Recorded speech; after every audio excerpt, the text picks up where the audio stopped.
Golongan ibu bapa, Kementerian Pendidikan dan Majikan perlu bersama-sama memainkan peranan bagi memastikan bahasa etnik kekal relevan untuk generasi pewaris.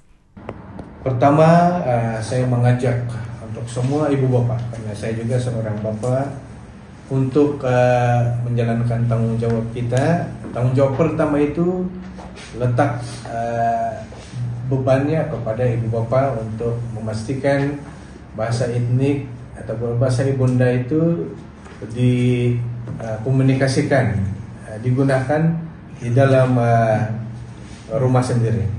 Keduanya, seruan saya kepada Kementerian Pendidikan, terutama guru-guru, untuk terus committed dalam membantu masyarakat etnik Kadazan Dusun, mengajar, menyediakan satu ekosistem pembelajaran yang menarik kepada anak-anak muda di sekolah, supaya mereka dapat mewarisi pengamalan bahasa etnik Kadazan Dusun itu dengan lebih baik, bukan hanya di sekolah-sekolah tetapi juga di luar sekolah. Ketiga, saya juga buat seruan kepada pihak lain, NGO, badan koprat, untuk turut sama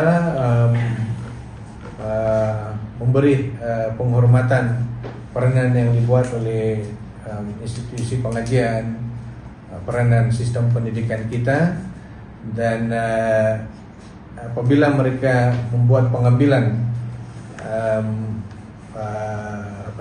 pekerja misalnya bagi sektor koprat, pemilik perniagaan, tidak hanya menjadikan bahasa kebangsaan dan bahasa antara bangsa itu sebagai satu syarat untuk mereka mendapat pekerjaan, tetapi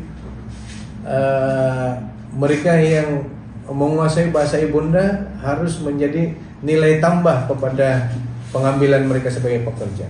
Karena apa? Mungkin produk dan perkhidmatan mereka itu memerlukan seseorang daripada syarikat itu memasarkan, buat pemasaran, marketing bagi pihak syarikat itu. Dan kalau dia buat pemasaran itu dalam bahasa etnik, sudah tentu bahasa etnik itu rasa terpanggil bahwa syarikat itu akomodir warisan budaya mereka dan boleh menjadi sesuatu tarikan untuk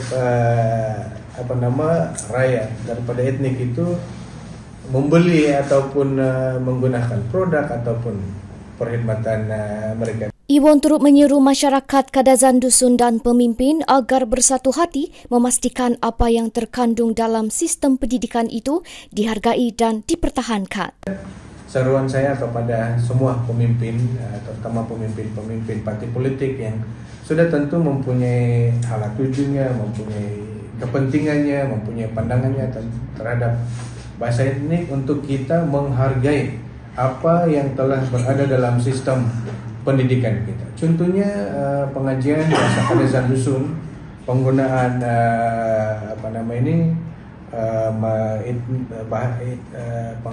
bahasa Bunduliwan sebagai tata bahasa utama, bahasa standar di sekolah-sekolah ini dalam bahasa pengajian bahasa Kadazan Dusun dihormati karena ianya telah melalui satu proses. Ada perjanjian di antara Kadazan Dusun Cultural Association dengan United Sabah Dusun Association. Ianya melibatkan satu proses yang begitu lama dan telah berlangsung, dan kita hargai, kita pertahankan ini, kita kembangkan ini. Sekiranya ada tuntutan untuk satu bahasa etnik diwujudkan dalam bentuk tadika ataupun diwujudkan di luar masa sekolah, kenapa tidak? Itu masih boleh dibuat juga. Dan inilah seruan saya supaya semua masyarakat Kadazan Dusun, pemimpin Kadazan Dusun, bersatu hati untuk memastikan apa yang ada dalam sistem pendidikan itu kita pertahankan, kita kembangkan. Mengakhiri sesi temu bual khas itu, Iwan mengajak masyarakat untuk saling menghargai dan menghormati antara satu sama lain agar rakyat terus hidup harmoni dan bersatu hati. Iwan berkata perpecahan dalam masyarakat hanya menghalang kemajuan negara. Malaysia ini negara majmuk. Semua etnik, semua kaum mempunyai peranan. Dari mula negara ini ditubuhkan, bapak-bapak pengasas kita terdiri daripada pelbagai latar belakang kaum dan etnik. Dan sudah tentu kaum dan etnik ini akan mahukan warisan budaya mereka, termasuk bahasa, dapat diwariskan pada tahun-tahun yang seterusnya.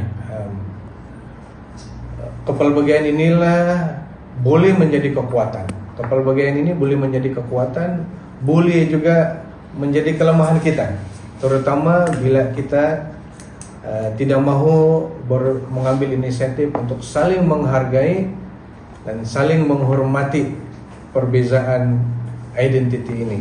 Sebaliknya, kalau kita dapat menggunakan perbezaan identiti kaum dan bangsa dan agama ini, kita boleh jadikan ini sebagai sumber kekuatan baru kita. Bayangkan seorang Melayu yang sakit dibantu oleh seorang Melayu atau India atau Kadazan atau Iban yang baik hati untuk membantu.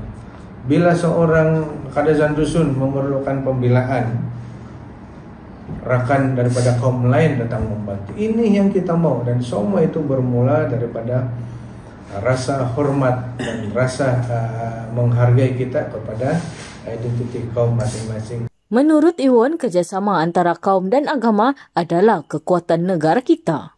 Selagi saya menjadi Presiden APCO, selagi saya berada dalam kepimpinan, sama ada di peringkat Sabah atau di peringkat persekutuan, ini yang saya akan perjuangkan supaya semua kaum ada peranannya, tanpa meninggalkan ataupun tanpa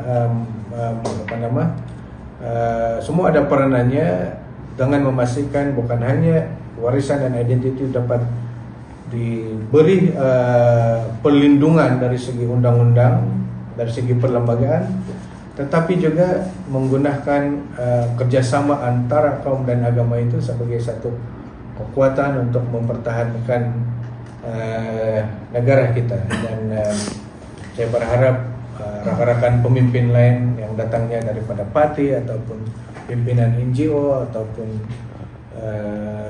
pimpinan mewakili kelompok-kelompok komuniti ini boleh berkongsi aspirasi yang sama.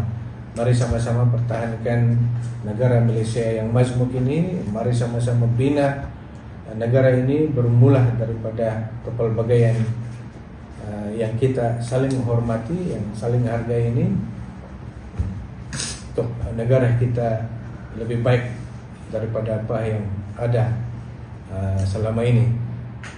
Cabaran itu banyak, tapi kita ambil iktibar daripada negara-negara lain. Kita ambil iktibar itu dalam negara ini sendiri. Sudah tentu kita tidak mau berperang, kita tidak mau bergaduh dengan jiran kita hanya karena perbezaan bahasa, perbezaan agama, perbezaan budaya. Sebaliknya kita mau saling melengkapi, karena kita tahu negara ini milik semua rakyat Malaysia. Wan An,